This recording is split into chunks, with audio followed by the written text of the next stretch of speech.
सोना, चांदी, सोना, चांदी, शादियों का सीज़न निकल गया, कैसे किसका निकला होगा। लोगों ने गोल्ड को छोड़ के चांदी खरीदना शुरू कर दिया। कन्फ्यूज़ हुए तो चांदी को छोड़ा, गोल्ड लेना शुरू कर दिया। ये सर उहापोह की स्थिति एक आम आदमी को भारत में कहाँ लेके जा रही है?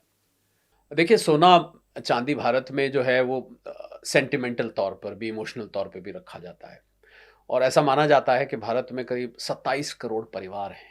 हमारी अगर 140-45 करोड़ की आबादी है, एक परिवार में मैं 5 आदमी लेता हूँ, किसी में 6, किसी में 4 आदमी, औसतन 27 करोड़ के करीब परिवार हैं। और जेपी मॉर्गन की रिपोर्ट कहती है कि 30,000 टन सोना भारत में इस समय है घरों में। किसी में संदूक के अंदर, अनाज के कनस्तर के अंदर, फोटो के पीछे, गद्दे के नीचे, वगैरह वगैरह, जो जो जिस जिसको लॉकर में, जिस जिसको जो रखने की जगह मिलती है। 30,000 टन बता रहे हैं। टन सोना घरों में, जबकि अमेरिका का पूरा ऑफिशियल भंडार 8,000 8,500 टन से कम का है। और भारत का ऑफिशियल भंडार जो है वो 800 850 टन के बीच में है। ऑफिशियल भंडार की बात कर रहा हूँ, पर भारतीय घरों में इतना सोना है। तो मुझे लगता है कि ट्रेडिशनली हम लोग को सोना पसंद है, और शादी ब्याह क्या कोई भी मौका हो, शगुन के तौर पर इस्तेमाल किया जाता है इसका। और ये भी माना जाता है संजीव के सोना, साइंटिस्ट ये मानते हैं कि स्पेस में विस्फोट हुआ था और उसके बाद सोने की यहाँ वर्षा हुई लाखों साल पहले, और वो सोना सारी धरती पर फैल गया, कुछ ज़मीन में धंस गया, कुछ पानी में गिर गया। और धार्मिक तौर पे माना जाता है कि ये देव धातु है, इसको देवता लोग धरती पर लेकर आए, ये इंसानों की धातु नहीं है, इसीलिए इतनी चमकती है, उसकी चमक लगातार बनी रहती है, सालों साल बनी रहती है, वगैरह वगैरह। अब पिछले कुछ समय में जो सोना चांदी आप सोशल मीडिया उठा के देखें, कहीं भी निवेश की दुनिया में जाएं, सोना चांदी क्यों ना हो, चांदी ने 1 लाख रुपए इस साल में रिटर्न दिया, सोना 50,000 रुपये बढ़ गया इस साल में। तो जब इतना बढ़े और शेयर मार्केट ने कोई खास रिटर्न नहीं दिया, बैंक की फिक्स डिपॉजिट वैसे ही फीकी हो चली हैं, जब से रिपो रेट घटाए और फीकी हो जाएंगी। म्यूचुअल फंड्स क्योंकि शेयर मार्केट पर ज़्यादातर निर्भर करते हैं, तो वो भी लाजमी बात थी, शेयर मार्केट के साथ फीके पड़ने थे। और ऐसे में सोना चांदी चमकने लगा। पर सोना चांदी के चमकने की वजह संजीव, इनकी चमक या इनकी चमक धमक कम होना नहीं था, सोना चांदी पर चढ़ने की वजह और बहुत थी।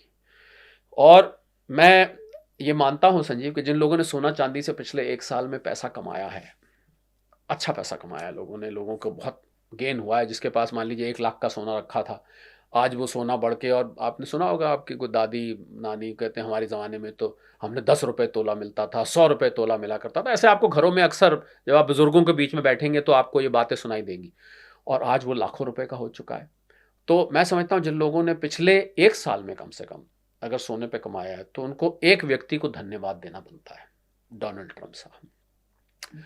उन्होंने जो आर्थिक अनिश्चितता पैदा करी, और सोने को पसंद ही यही सब है। उसको सोने को अशांति पसंद है, सोने को अस्थिरता पसंद है, सोने को पीस डिस्टर्ब हो ये पसंद है, सोने को पसंद है जब आप रिस्क में आ जाएं और दुनिया रिस्क में आ जाए। अब सोनिया के दोस्त ही ऐसे हैं तो क्या कर सकते हैं, हमारे आपके दोस्त, हम और आप ऐसे दोस्त बनाने पसंद नहीं करेंगे, पर सोने का कुदरती ऐसे दोस्त हैं।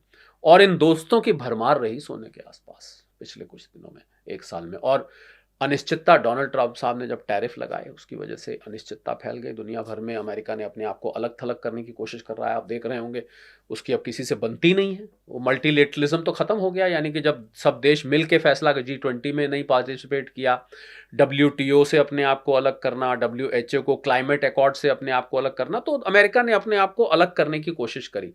और ट्रंप साहब की अनिश्चितता बदस्तूर अभी भी जारी है, बिल्कुल अभी भी चल रही है। आपने देखा होगा, एक दिन पहले उन्होंने चावल को लेकर बयान दे दिया कि चावल भारत का बासमती खुशबूदार चावल अमेरिकन पसंद कर रहे हैं। उनको इस बात से चिढ़ हो गई कि हमारा यहाँ का फोका चावल, वहाँ का चावल देखने में बहुत सुंदर है, जेनेटिकली मॉडिफाइड चावल है, पर उसमें टेस्ट नहीं है, रस नहीं है। भारत का खुशबूदार बासमती चावल वहाँ पसंद किया जाने लगा। उनको मिर्ची लग गई इस बात से कि साहब मैं तो टैरिफ लगा दूंगा इस पर। तो ये आर्थिक अनिश्चितता सोने को और चांदी में तो एक खास बात यह है संजीव के, चांदी का इंडस्ट्रियल यूज़ बहुत है, सोलर सेल्स में, बैटरीज में, इलेक्ट्रिक व्हीकल्स की जैसे जैसे तादाद बढ़ रही है, सोलर सेल का इस्तेमाल बढ़ रहा है, इलेक्ट्रॉनिक आइटम और भी बढ़ रहे हैं। ऐसा माना जाता है कि 9 मिनट में जो चांदी निकाली जाती है धरती से, 6 मिनट में कंज्यूम हो जाती है। तो एक गैप आप देख रहे हैं, 3 मिनट का गैप, या मैं इसको अगर आंकड़ों में कन्वर्ट करूं तो कहते हैं साल में अगर 35,000 टन चांदी जरूरत पड़ती है तो धरती में से मात्र 25,000 टन निकलती है। बाकी की ज़रूरत कैसे पूरा होती है? रिसाइकलिंग से, यानी कि किसी ने जाके अपनी चांदी भुनवा दी, पिघला दी, इधर उधर से करके, फिर भी शॉर्टेज बनी रहती है। तो चांदी की शॉर्टेज है, सोने में निवेश है, और सोने की भी कोई बहुत ज़्यादा बड़ी सप्लाई नहीं है। ऐसा माना जाता है कि 2,20,000 और 2,25,000 टन के बीच में सोना आज तक धरती से निकाला जा चुका है। और इसकी अगर आप सिल्ली बनाएं तो कहते हैं 22-23 meter by 22-23 meter by 22-23 meter की सिल्ली बनेगी, लंबाई ऊंचाई चौड़ाई, उसको आप आईफिल टावर के नीचे घुसा सकते हैं। बस दुनिया के पास इतना सोना है, बस सब इकट्ठा कर लिया। और जो बचा, अहम बात यह कि बचा कितना है, जो बचा है मुश्किल से 50,000 से 1,00,000 टन सोना अभी निकालना बचा है। तो और हर साल करीब 5,000 टन के आसपास, 5 से 10,000 टन के बीच में लगा लीजिए आप, सोना निकाला जाता है। इसका मतलब 15-20 साल से ऊपर सोना रहेगा ही नहीं। हालांकि मैं यहाँ जोड़ना चाहूंगा, जब ये जैसे मानते हैं ना वर्षा हुई, ऊपर से कोई कॉमेट फटा, पानी के अंदर बहुत सोना है समुद्र के नीचे, पर उस समुद्र के नीचे सोने को निकालना इतना महंगा है और इतना कठिन है कि वो एक काल्पनिक बात लगती है। इलॉन मस्क साहब ने तो यहां तक कहा कि कुछ एक नक्षत्र स्टार्स सोने के हैं, हम स्पेस माइनिंग करेंगे, वहां जाके सोने का हिस्सा तोड़ लाएंगे उसमें से। ये भी काल्पनिक बात लगती है। तो अगर कोई नई टेक्नोलॉजी नहीं आती है जो कि सोने की सप्लाई को बढ़ाती है, तो ये सोना 15-20 साल से ज़्यादा आप धरती से निकाल ही नहीं पाएंगे। ये सर एक लाइन डॉक्टर शरद जी पूरी सुनना चाहता हूं। दुनिया के पास कितना सोना अभी धरती के अंदर बचा हुआ है और वो कितने साल में निकाल के खत्म हो जाएगा, और उसके बाद आज तो आप 1.5 लाख, 2 लाख, 2.5 लाख तोला खरीद लोगे, लेकिन जब सोना सब निकल आएगा और धरती के अंदर बचेगा नहीं, तब क्या होगा? तब तो मार मच जाएगी। और सोना तो सोना है, सोने का कोई सब्स्टिट्यूट नहीं है। तो एक तो ये कारण कि सोने की सप्लाई कम है, और जियोपॉलिटिकल टेंशन्स आप देख रहे हैं बढ़ी। रशिया यूक्रेन का युद्ध आज रुकने थमने का नाम नहीं ले रहा। फरवरी में 4 साल पूरे हो जाएंगे, ट्रम्प साहब जितनी मर्जी कोशिश कर लें। नेटो और रशिया के बीच में टेंशन बनी हुई है, पाकिस्तान अफगानिस्तान की टेंशन बनी हुई है। ट्रम्प साहब ने नोबेल पीस प्राइज़ लेने के लिए बहुत मशक्क़त करी।